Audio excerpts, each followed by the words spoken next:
Alright, so welcome back everyone. I think we are live now, and with us we have Gaurav Rai, and Maitri will be giving the introduction, and she'll be moderator for this session. Good afternoon, everyone. We have Gaurav Rai to give us insight about how to make the right products to win at a hackathon. Gaurav Rai is a software developer engineer at Rivi. He is an Android and iOS developer who believes in building software that serves a purpose. He graduated from SRM University with bachelor's degree in computer science. He was secretary of White Hacker Club, and later on he worked as lead in Android developer at ALF HEIMR as mentor at the Climber. Over to you, sir. Thank you, Maitri. Thank you so much. Hey guys, so today we're going to talk about a very interesting topic. It is regarding hackathon and how to make a right products to win a hackathon. Before jumping into this topic, there are many people who doesn't know what is a hackathon, right? Like a competition, people feel like you go there and hack into some system. You go and make some software through which you can hack some data or something like that. Okay, and it's a misconception. And to break that, first let me tell you what is a hackathon.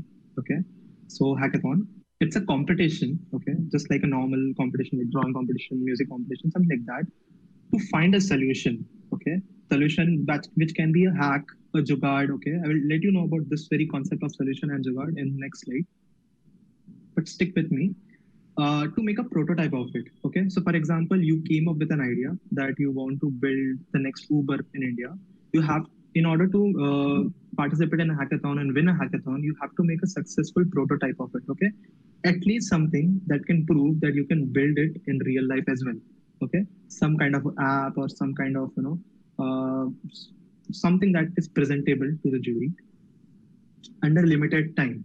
Okay, you will be given some limited time. Let's say normal hackathon hours is like 48 hours, 24 hours, 36 hours, whatever the time limit is. If they can, every hackathon has some time limit. You have to abide by that time and make a solution under that time and present it to the jury and the audience. Okay, so that's not so tricky, right? This feels very easy. You have to. I will again repeat the whole thing.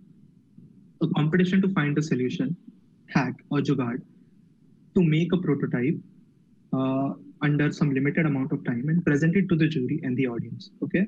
So let's say, like I have been to multiple hackathons, more than 30 hackathons. And every time we go on to build something, we just follow this thing that, we have to find a solution first, like find a problem first and then a solution to it. Okay. So I will just brief you about what is a jugaad and hack over here. So this is like example of it. Okay. Not exactly, but just like an example. Okay, so here like he have to carry more people in the same vehicle. He just did some kind of jugaad, right?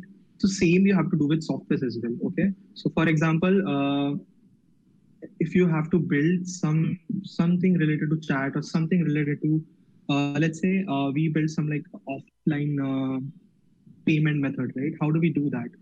We tried all kinds of solution without internet, like USSD codes, SMS, or many other ways, right? We found that SMS is like a good way, and that's a hack, right? It's not a solid solution through which you can go, but it's a hack. Okay, it's a jugaad. That's what I'm saying. Then the next thing is who can participate in a hackathon, right? Anyone who is a developer, who can develop stuff, who can develop app, website, or has some basic knowledge of coding or programming and can learn some and can learn to develop things, software or something. Then a designer who can make a UI and UX of the app, because if you want to make it something presentable, make it good, right? Make it like which pleases the eye of the jury and the audiences. Then the third person might be a public speaker, right? So I said, right, in the definition of hackathon, you have to at the end present that idea to jury and the judges. So in order to make it presentable, you have to have some person who can go up in the stage and properly present it. Okay, and it's a fear that everyone has. Stage fear might not be, not everyone has overcome that fear, but some people always have such fear, and you should always have some kind of a public speaker in your team who can go ahead on the stage and present the idea very well. Okay. And the fourth person might be an ideator, okay, who can help you to ideate the whole idea. Okay. Now, from the 30 hackathons I have been to, okay, most of them, not everyone was a developer, right? There's a misconception over here as well. All the people who tries to enter into hackathon, they think that only developers can become a part of a hackathon, but that's not true. Most of the time, the winning team I have seen has a UI UX designer, has a good public speaker, and ideator as well. Okay, and these are like an integral part of it. If I have to sum it up, basically anyone can contribute towards, anyone who can contribute towards making a prototype and pitch it. Oh, that's a spell mistake. Yeah, but pitch it can become a part of a hackathon team, right? So, if I have to tell you the hackathons about SOSC that is organizing, like similarly, it is again 40, I believe, 24 hours hackathon to 48, and the same format is also there, right? Let me check.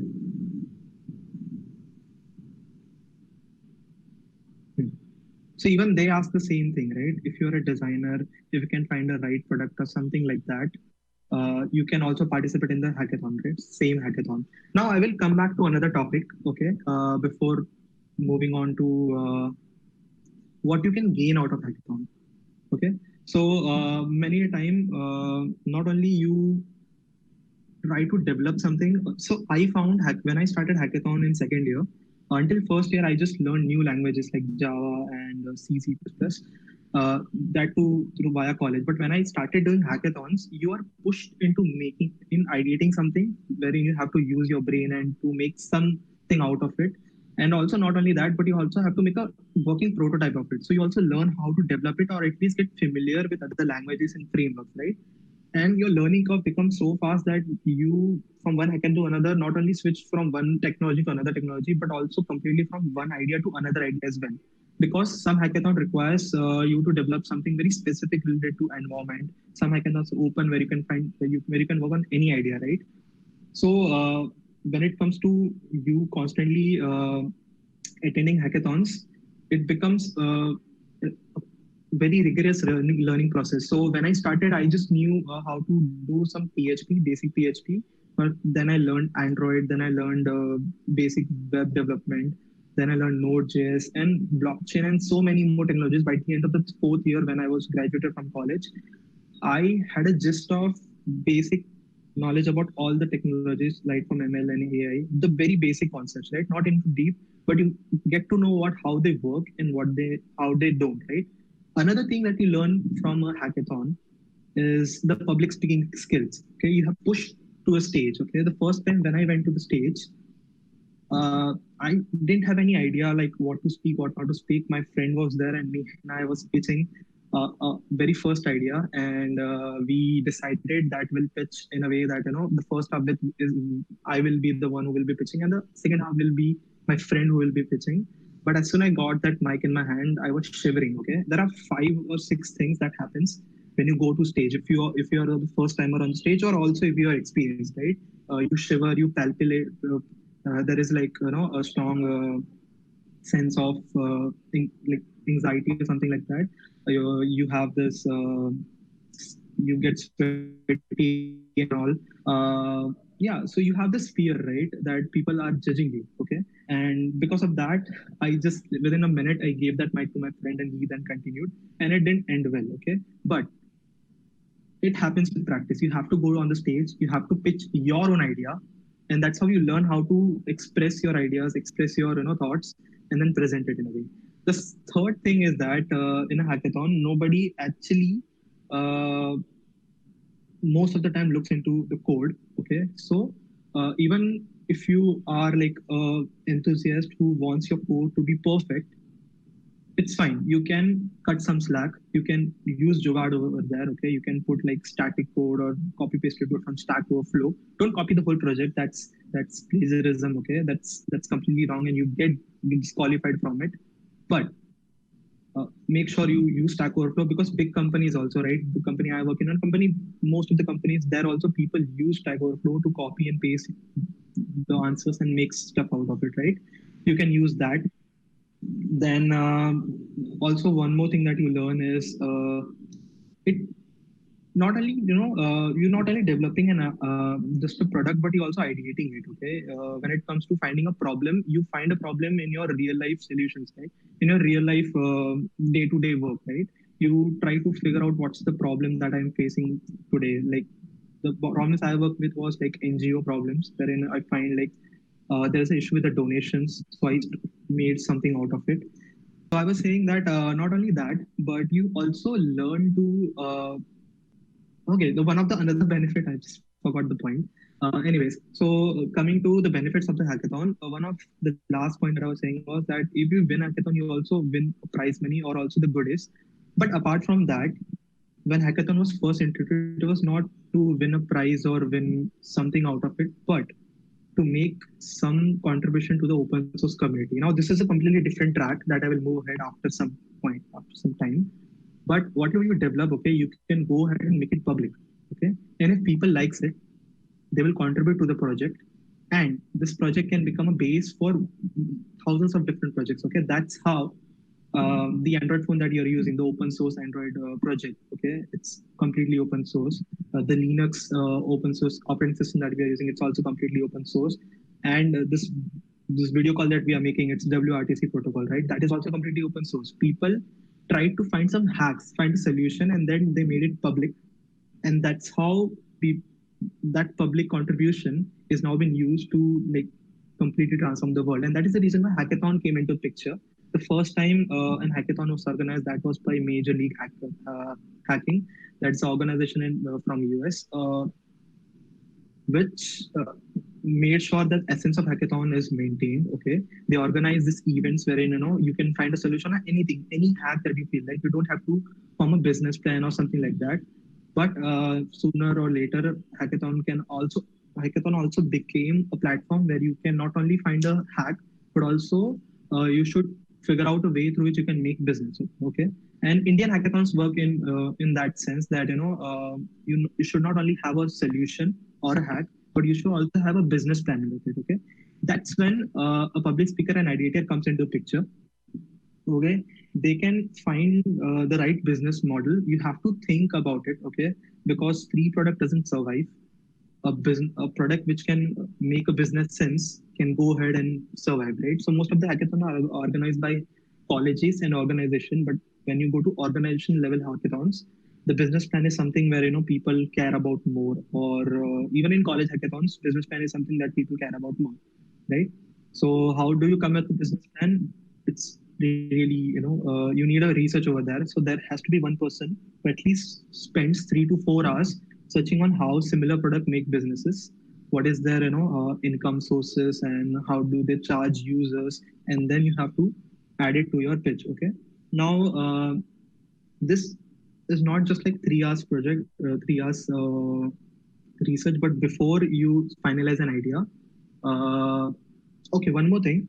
In a 24 hackathon, you are given a problem statement, right? Either earlier or while you come to hackathon or before the hackathon starts, right? People tend to develop projects before hackathon as well, right? And I have seen this a lot. Okay, people go to one hackathon, develop something, and the next hackathon they use the same project. Okay, this was happening a lot, but now you can't do it because it's very easy to find out what you were doing earlier.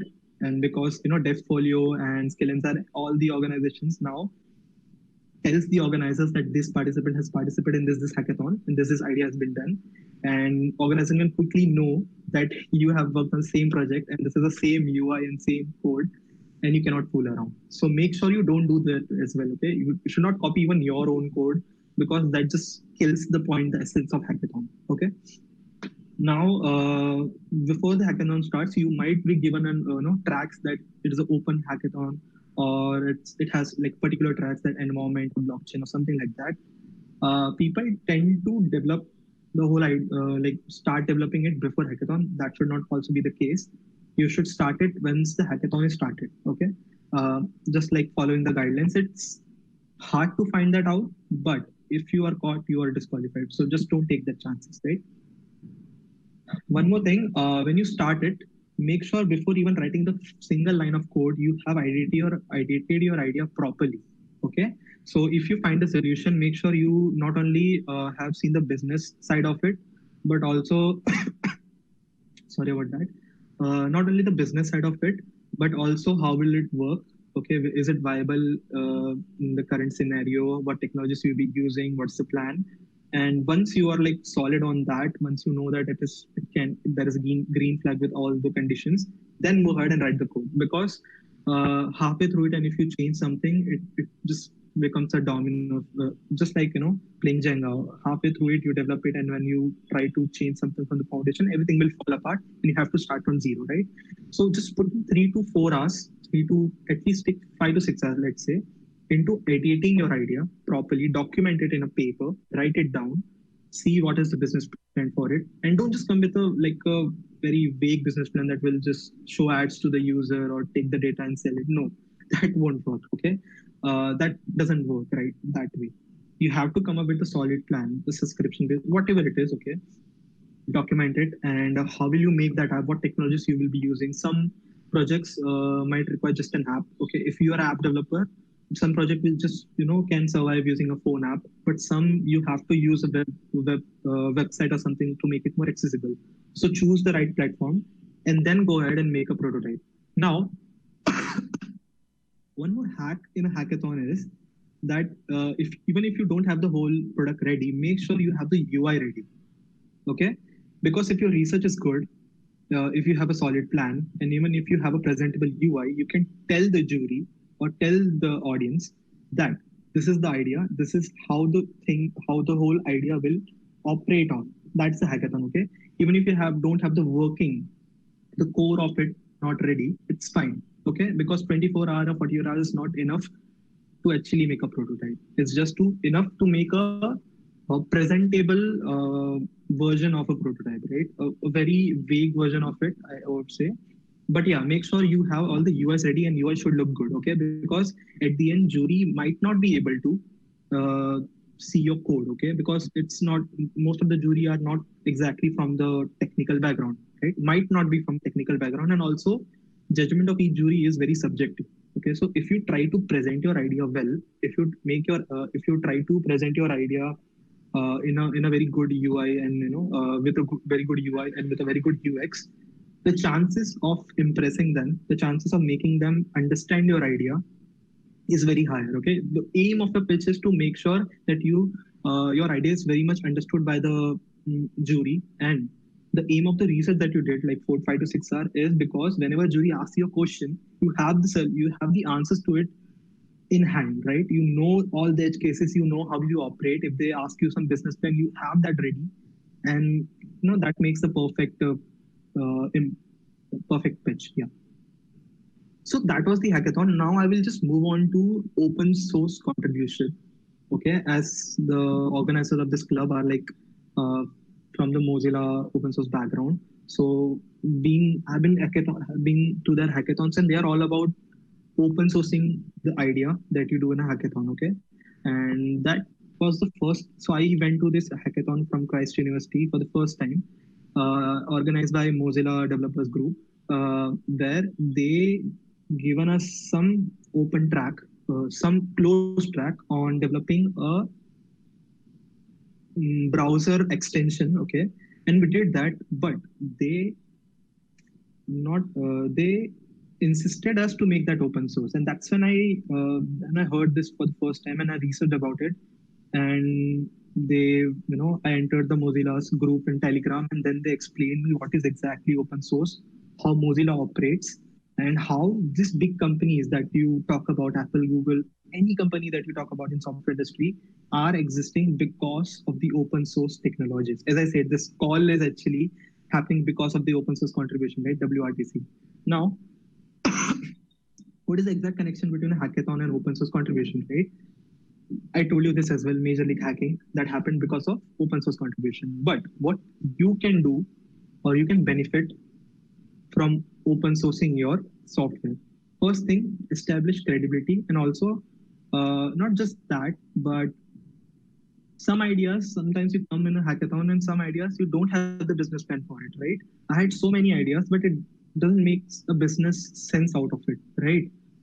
As a developer, my job is not to just get a job or just to win a hackathon, right? My job is to make myself better each day, right? And how do I make myself better each day? By taking up projects that I think will be better for the community and developing it and putting it out there, right? That way I will learn new technologies. That way I will learn to open source it and maintain my projects, right? Production grade projects, and that way I will become a better developer.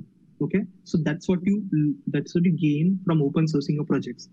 The second thing is that you are already in depth of such projects, okay, because so many people already pushing and contributing to this community, okay. But if you are a good open source citizen, and by citizen I mean that you regularly do open source contribution or put your projects out there, you get a chance, or at least you can apply to this scholarships and to this programs. I will tell you this program. One is called Google Summer of Code. Okay, these are only available to college students, grad and undergrad college students, and they pay you to contribute to this open source technologies. Okay, as a student, you get a chance to work on the open source projects. Okay, like Mozilla Group is also there, then Linux Group is also there, and there are so many thousands. There are hundreds of organizations over there. Okay, just go to GSOC's website and you will get to know about it. Then there is Outreachy program, okay, which is another organization who also does the similar thing that GSOC does. Okay, they select students from undergrad and grad students, and if you are selected, you are given a 3-month internship kind of thing. Okay, while doing your college, you can contribute to these projects and then get paid, and the pay is really good. But the thing is, once you get this tag of GSOC and Outreachy, it's very easy to find a job for yourself. Okay, and the third thing that I just like discovered is MLH Fellowship, which is another program like that. Okay, but this is like a this is like a I don't have the word for it, but yeah, this fellowship is not only just the open source contribution, but also here you are like put it inside a team where a hackathon happens for a week. Okay, you are ideating you and your teammate will ideate something, and then you will be given a week to develop it and open source it. Okay, then for 4 weeks you will be working on some different whatever you like, whatever selected open source technology that you like, you can go ahead and contribute to it. Okay, this is good, right? Which feels good. Like there are so many opportunities and so many things that you can do. It's good for you. You know this. This is the very basic. But how to contribute to this open source community, right? If you don't know tech, if you don't know how to start contributing, or if you are in a dilemma that you have to be a really good coder, really good people who understand this technology well, then all you can contribute. That is not the case. Okay, so I will try to find something. Okay, on this live contribution. So Hacktoberfest is going on, guys. So if you haven't heard about Hacktoberfest, I will just tell you quickly. Just Google Hacktoberfest.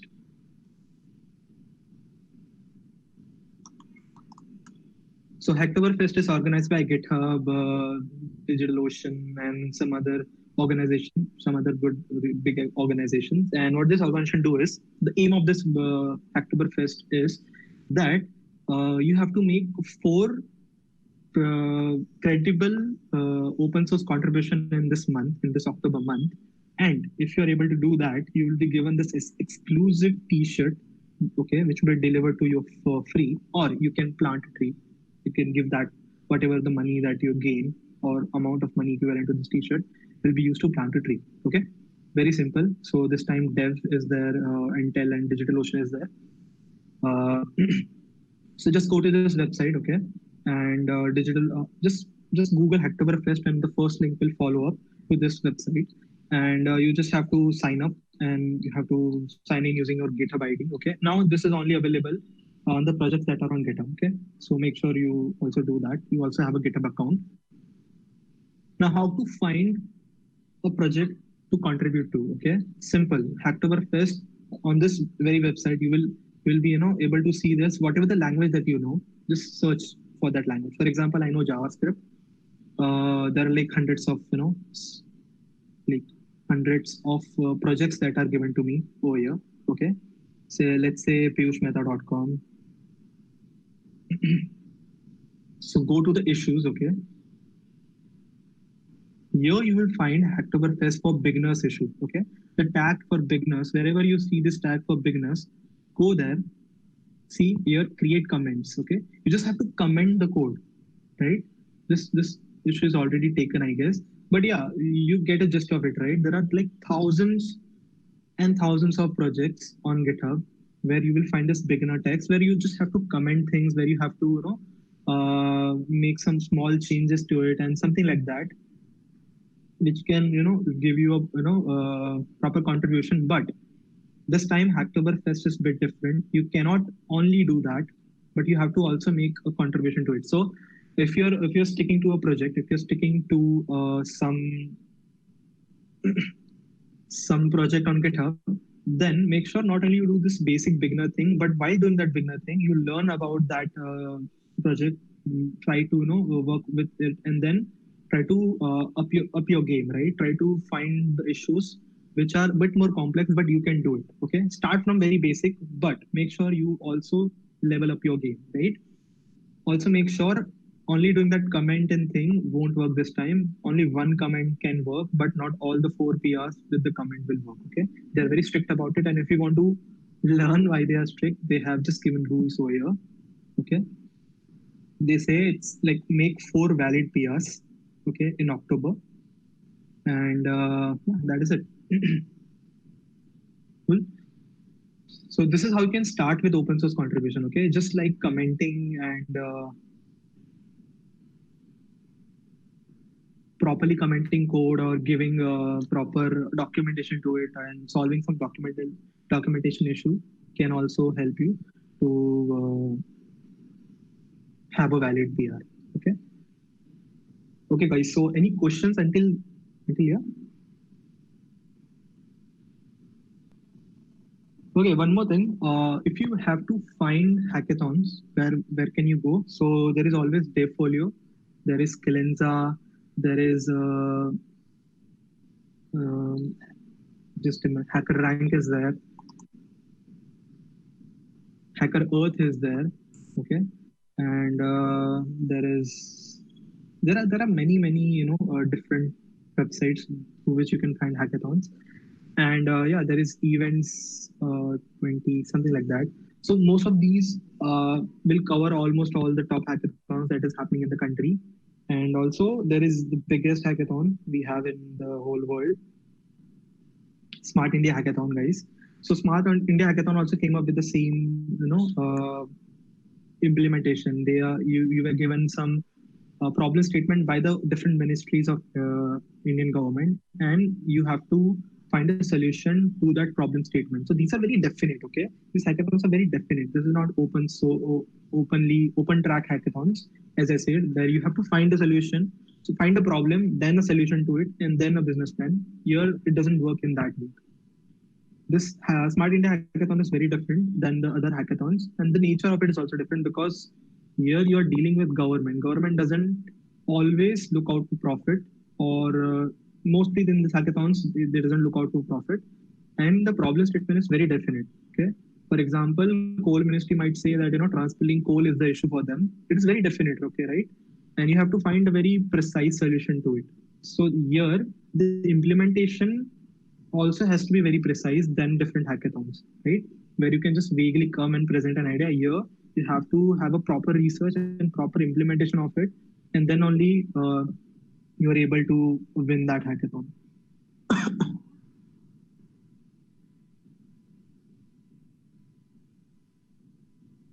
What is the name of the similar thing to GSOC? So Rashmi, it's GSOC. Okay, let me just Google that out and show you.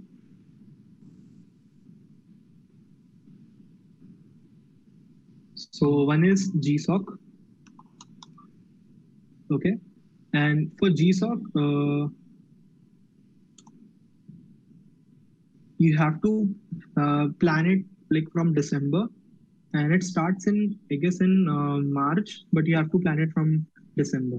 Okay, so you can just go to testimonials of the people, how they created their applications while submitting. Everything is available on YouTube and Google.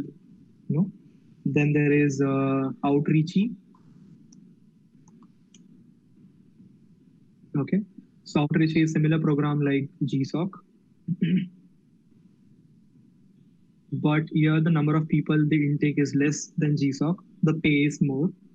Okay, and if you are from a minority community, then your chances of getting in this such programs are really high because they want to empower such communities.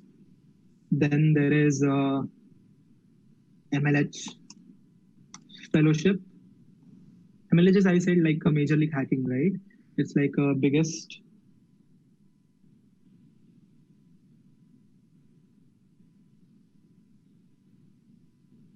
So here you can apply for MLH fellowship as well. And I guess the program for this year is completely, booked.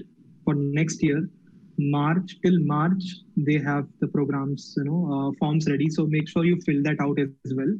Okay. Try to make yourself as busy as possible when it comes to your college days in using such programs so that you can learn a lot. And these are like a very flexible programs. Like you're not bound to work whole day, right? There's a very particular period of time you should work, but you have to report it every day. Okay. So yeah, and also the pay for all these programs are really good, and also the credibility that you get from these programs is also good. Okay, but make sure that all this, everything that I talked about, the core of everything is open source. So if you don't appreciate open source, or if you are not aware of it, first make yourself aware about it. And Hacktoberfest, I guess, is the best way to start with. Okay, even if you don't make the 4 PRs, but the foundation for applying for these 3 programs and for the hackathons that are coming will be exceptional.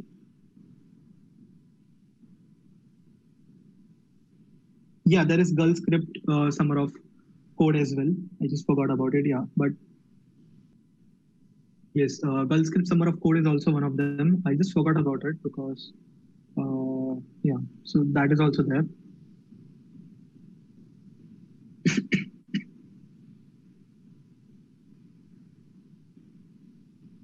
And most of these, almost all the 4 of them that I told is available for Indian students. So can you let us know like what are the what should be in our resume so that we can apply for those? Yeah, sure. So these program doesn't ask you for your resume. Rather, they will ask for an application. Okay. So what is an application? I will just like share my screen again. So if you just Google out what is an application, so the toughest one is GSOC. So just go for a sample application, how it works and what they need and what they not. What you have to do is, the aim is that when the person who sees your application, he's looking out that are you capable of devoting that much amount of time, and are you capable to learn the technology that you're going to work with. Okay, so they don't want you to have a prior knowledge about everything about the project, but they want you to have the ability to adapt or learn these new technologies, right? So make sure when you write your application, right, you have to tell them what time you will be free. For example, GSOC starts from March and it has like a 3 to 4 months of timeline. Okay, so you should be free in that time. You have to tell them that your college schedule and your college schedule is manageable, so that you can have enough time to contribute. You are diligent. Show them your previous work or internships to establish that you have worked with something like that and you can handle such work. And also you are very diligent with the work. Okay, which means that you have a presence of mind and you can easily follow the discipline for working with the GSOC. Then you have to tell them that how much you know about the project. Okay, in order to establish, some people what they do is they just select the organization. So how the Google Summer of Code works is that first by February, okay, there will be some organizations here. You will find some organizations that are available. Okay, this organization varies from. There are many organizations actually. Okay, like Google is one of them. Google, I don't know, but Microsoft is there. Then um, I don't remember the name of it, but yeah, there are many organizations, and inside each organization, they have multiple projects. Okay, so for example, there is Fedora as well. So Fedora has their own operating system, kernel, and things like that. Similarly, you have to shortlist what organization and what project that you want to work on. It depends upon you, right? And depending upon that, you can apply to three organization in Google Summer of Code, right? So you have to write three applications to each organization and apply in time. Okay. In that application, you have to specify will you be free for the 3 months that you will be working on GSOC? How much time you can devote? Will you be regular? Have you worked on such technologies before? If you have worked, just show us the credibility like internship, or if you have already contributed this project. All these projects that will be available on the GSOC are already open source. That means you don't have to be in GSOC to contribute to it. So that means if you start from December, you will be able to contribute and then establish credibility. Yeah, already contributed to it. Now I have this idea that I want to add into this project. Okay. Now they already give you some project and the issues, but if you want to have your own idea that you want to put it inside a project, you can also do that. You can pitch your idea and tell them this is how I'm going to develop it, or this is how I'm going to contribute. Okay, and yeah, that is it in the application form. There is also LORs that people try to put inside applications, but it's fine. It's not compulsory as see. And same thing follows with MLH, and same things follow with Girl Script, Summer of Code, Outreachy as well. So, would you like to address about Girl Script Summer of Code, as the ratio in the technology is very. Yes. As I told you, Outreach is one of the event that cares about not only communities but also the ratios. So girls have this like they can get a spot easily because they have like some seats reserved in a way. Girls Give Summer of Code is like one of the organization like which follows the same thing, and but here it's not. I just don't know. I just have to go through the FAQs just a sec. But from what I know, it's not only for girls but also boys. But it like have the girls ratio more. Yeah, but when it comes to Maitri, when it comes to technology, I have seen this that the ratio of girls in technology is less. Hence, such organization and such initiatives. There is I know I have saw this. I just have to be sure. Yeah. So Women Tech Makers is one of the organization, right? Which tries to have like girls more into technologies, women more into the technologies. And I have seen many influencers and many good developers actually also being women. So that is people having this prejudice that, that girls cannot take up technologies, and that is very wrong. And that is been changing a lot. And I guess because of this organization, because of this initiatives, more or less in coming future, we'll have this ratio balanced, or we'll have this ratio much better than it is today. But yeah, it is like very sad that girls are not that much. The ratio of girls in technology is not that much. But yeah, such organizations are established because that girls get enough help to participate in such events, such programs, and they can start working on things like this. So you can see here there is no minimum condition. This is for mentors, I guess.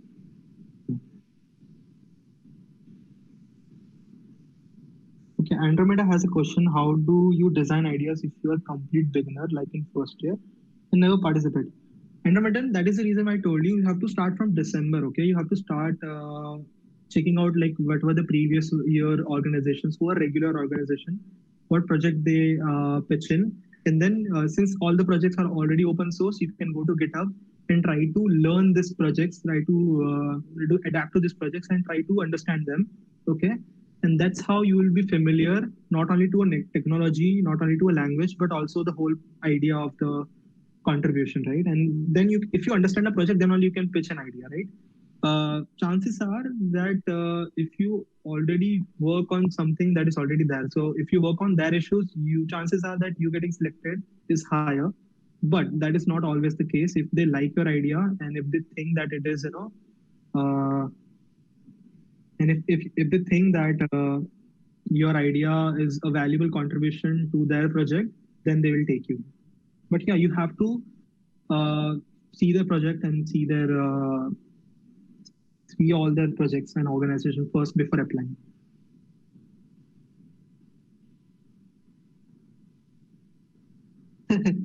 BD47. So, what can noobs build for the first hackathon having almost zero knowledge? So you can use no-code tools. Okay. So, what are no-code tools? You don't require a code to design your project. Okay. Uh, so, for a hackathon, it's not necessary that you should be a coder or programmer. As I said, as I established earlier, I've been to most of the hackathons where we were like a team of 4 or 3, where one or two of the people were always non-coders. One for pitching an idea or ideators, another was a designer. Okay, and their contribution was equally valuable as what I did. Okay, even if I built a project, they were the one who designed it. They were the one who pitched it to the judge and queries and solved their queries, which made us win, right?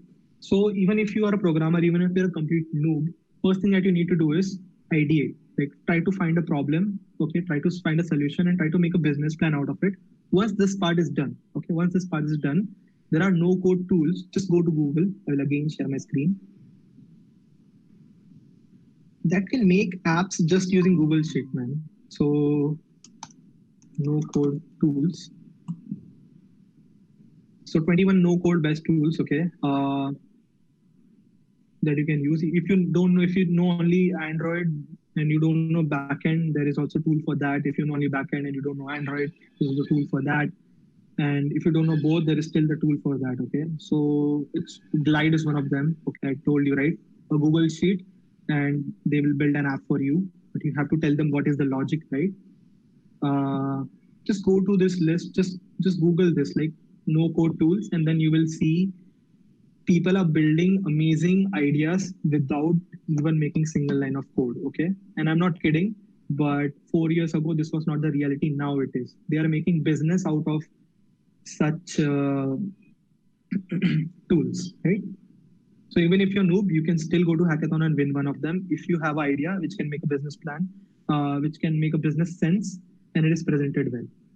Make sure your UI and UX is good. I hope that helps. So I guess that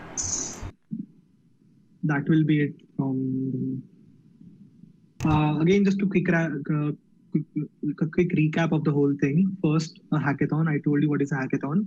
A hackathon is like a competition wherein you try to find a solution, a hack or a jugaad to a problem that is given to you, or you can find your own in a limited amount of time.